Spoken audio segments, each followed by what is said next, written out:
And now we will leave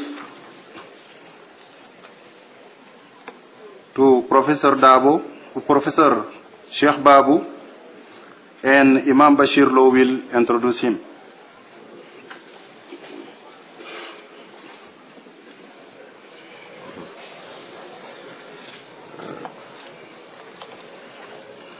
Bismillahirrahmanirrahim. We are going to introduce Professor Babou. Professor Cheikh A. Babou holds a doctoral degree in African history from Michigan State University. His PhD dissertation focused on Ahmad Bamba and the founding of the Mouridia, the history of a Muslim brotherhood in Senegal, 1853-1913. He joined the History Department of the University of Pennsylvania in July 2002 and is currently an assistant professor. Dr. Babou teaches African history and the history of Islam in Africa.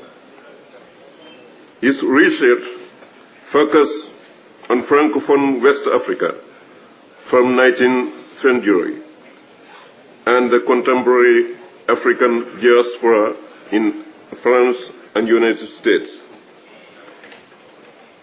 Professor Babou published academic articles on the history of Mouridia and the development of the Murid immigrant community in New York. He recently published Fighting the Greedy Jihad, where he explores the founding and development of the Brotherhood and a biographical study of its founder. Professor Babou also attended Cheikh Anta Diop University, where he completed his bachelor and his master's in history. We would like to welcome Dr. Babou.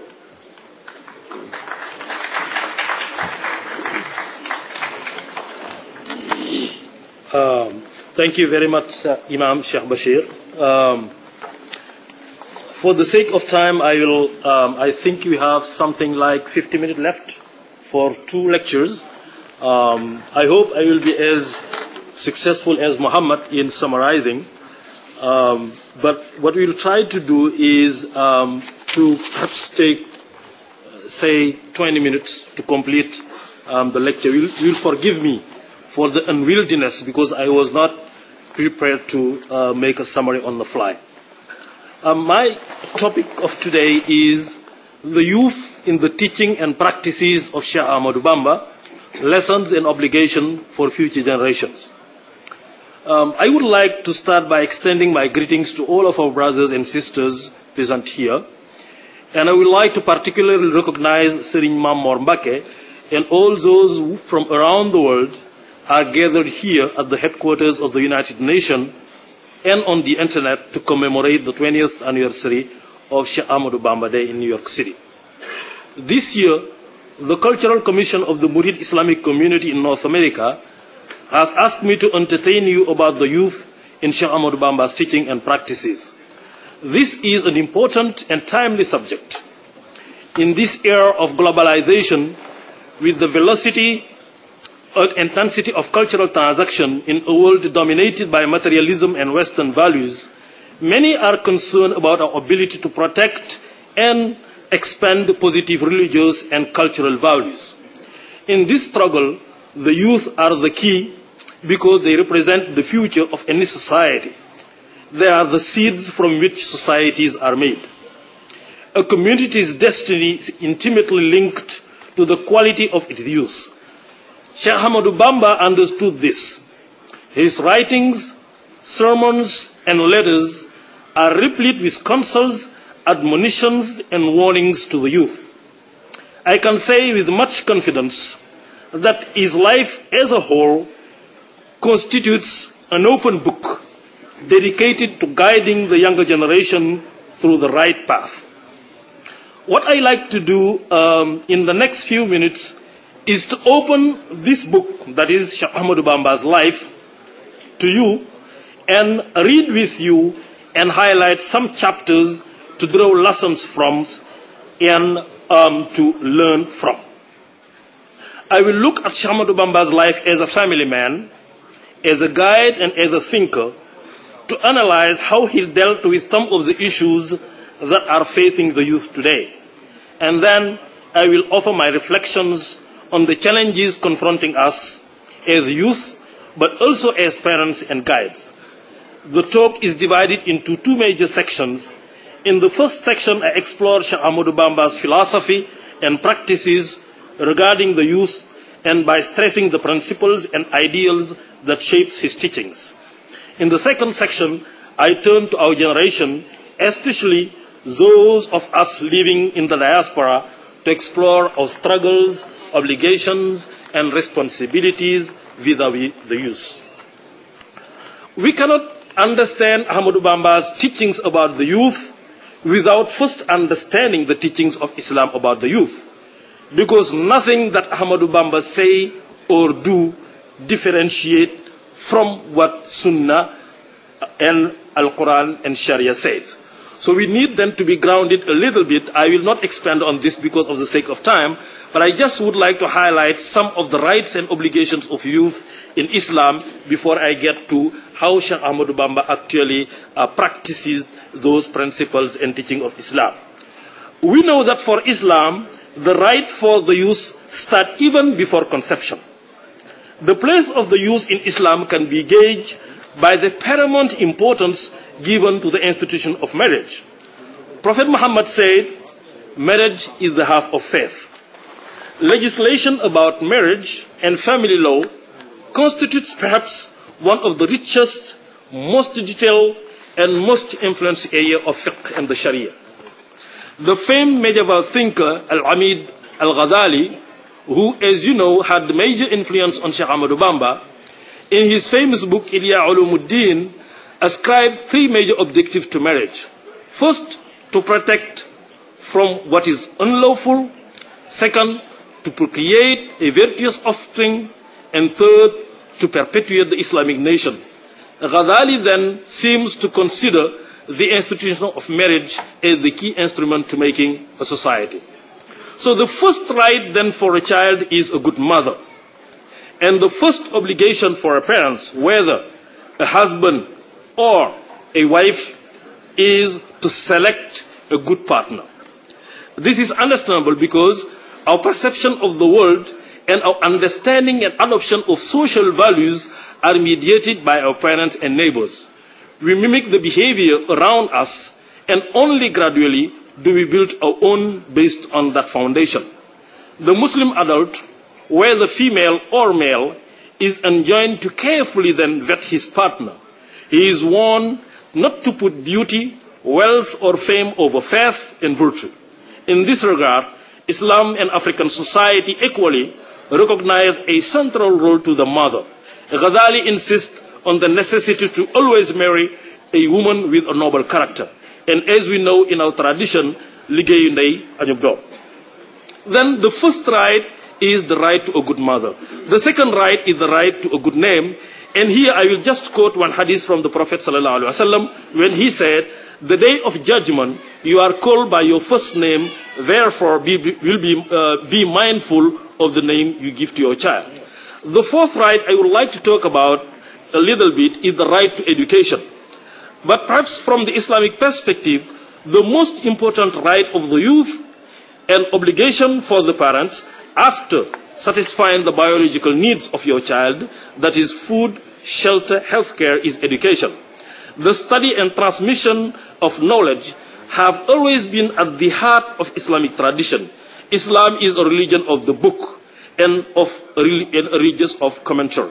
And most Muslims regard religious studies as a form of worship. For all of these reasons, then the transmission of religious learning lay at the heart of Muslim civilization, and its support was incumbent on all who aspire to social and political leadership. Then we have also the right to trust and to give responsibility to your youth. This progress that Islam was able to make in education and in the sciences, especially from the 6th to the 12th century, was due mostly to the fact that actually Islam trusted the youth and Islam looked to the future rather than the past. And the example I can give you here is examples you all know.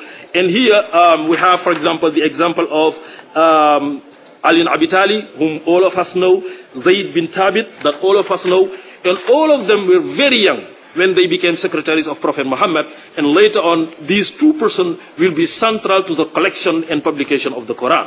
This was possible because Islam gave trust and responsibility to those young men who work with Prophet Muhammad, and that we should thank now because it's because of their work that we are able now to read the Quran and to understand the teaching of Allah subhanahu wa ta'ala. Now, I will skip a lot of the things that I wanted to talk about because of the sake of time, and I now would like to turn back to Cheikh Ahmadou Bamba and look a little bit at how Cheikh Ahmadou Bamba actually took those principles that I talked about briefly and turned them into practices and into pedagogy that he used to educate his own sons and daughters, but also the Murid community as a whole. Cheikh Ahmadou Bamba's life really epitomizes some of the Islamic principles and prophetic practices that I just outlined. So what is going to follow is an effort to show how these Islamic teachings were translated in practices by Cheikh Ahmadou Bamba. We all know the family of Cheikh Ahmadou Bamba. He comes from a very honorable, learned family. In all of his lineages, what we see is families of Doomi Soxna. We see Mbake, we see Buso, we see Sil, we see Job, we see Fall, and we see Jaxate, of course. And all those traditions, those peoples are known to be members of well-known Islamic families that have a long tradition of teaching Islam to people around Bawal and Kajor. And if you look, for example, and those of you who are interested in knowing more about this can look at my book, Fighting the Great Jihad, in which I talk more extensively about this. If you look, for example, Lo, of course, you said Kulim Jum, then you can look at the genealogy of Cheikh Ahmadou Bamba, his wives, his sons, and all of that will show you how he fulfilled that principle of choosing good mother and good father for your children. The second is the names. Look at Cheikh Ahmadou Bamba's sons' names. All of them are Muhammad. All of them are name of Allah, name derived from the history of Islam and the tradition of Islam. There is no Cheikh Ahmadou Bamba's son or daughter who has a name which will not make you stand up and return to God if you hear those names. So he also fulfilled then that principle of giving your son and daughters names that are revered and names that are respected in Islam. What about teaching? The teaching of Cheikh Ahmadou Bamba, he was extremely severe to his sons. Cheikh Ahmadou Bamba did not have really the time to teach anybody. We know about his history. We know that from 1895, he never had the time to do things by himself. Either he was in exile or he was in house arrest. So he never had the luxury that we have today as parents, to groom our children, to educate our children in the manner that we want. Despite that, wherever he went, he opened a school. And what I'm saying here is a testimony coming from the colonial people that certainly didn't like him and certainly did not want to do anything positive about him. But look at the archive. Everywhere what you see is wherever Ahmadou Bamba go, he opens a school. He opened a school in Mauritania. He opened, perhaps in Gabon. I don't know about Gabon a lot. It's a history that is not very clear. But go to Mauritania, go to Diourbel, go to Mbake, go to Thièyène. Wherever he went, he opened a school. And he did not only educate his son in the formal manner, that is, teaching them the Quran. He also applied adab to them, that is, correcting their behavior on a day-to-day basis. And of course, we know a lot of anecdote about that. Sheikh Bashir, for example, somewhere said that one day he was near Cheikh Ahmadou Bamba, somebody sneezed. He sneezed, I think, and somebody said, Yahramukallah. And then Sheikh Bashir did not say anything. And Sayyid Touba called him and tell him, when somebody say to you, Yarhamkullah, you need to respond, Yahfirullah wa lana wa lakum. You need to return the prayer to him. People also give us a lot of examples. For example, the example of Sokhna May Kabir. One day, Cheikh A Babou was visiting. At the time, Cheikh Amadou Bamba was in Jurbel. When Cheikh A Baba came, Sokhna May Kabir presented his Kamil that he wrote, the book. She also prepared all the food for the day. And since Sheikh Sidiya Baba used to tell Serigne Touba, look at my daughters, how educated they are, how they understand the Quran. And what Sheikh Ahmadou Bamba wanted to show him that day was, well, my daughters are writing Quran, but yet my daughters are good mothers too. And they are good wives too. They know the Quran, but also they know to cook a good chere, and they know to entertain my guests. So it's also a way of educating his daughters and his sons. But as we all know, Cheikh Ahmadou Bamba was not only the educator of a few.